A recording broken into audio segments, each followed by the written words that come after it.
அனைவருக்கும் வணக்கம். தினம் ஒரு சிந்தனையில் இன்றைக்கி உனக்கான உரிமையை கேட்டு பெறாத வரை உன் அங்கீகாரம் தடுக்கப்பட்டு கொண்டே இருக்கும். நம்ம வாழ்க்கையில் நமக்கு நிறைய உரிமைகள் இருக்குது. அந்த உரிமைகள் எல்லாமே ஏதோ தானாக வந்துடும் அல்லது மற்றவர்கள் கொடுத்தா போதும் அப்படிங்கிற மனநிலையில் இருக்கக்கூடாது. ஏன்னா சில நேரங்களில் நம்மளுடைய உரிமைகள் யாராவது ஒருத்தரால் பறிக்கப்படலாம் அல்லது தடுக்கப்படலாம்.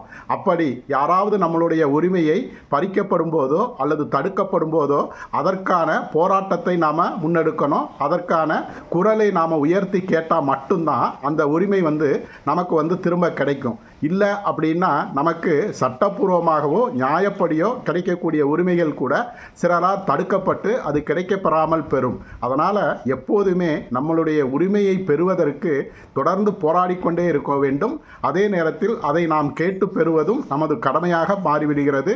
எந்த சூழலிலும் நம்மளுடைய உரிமையை யாருக்காகவும் எதற்காகவும் விட்டு கொடுக்காதீர்கள். அதுவே சிறந்த வாழ்க்கை. நன்றி.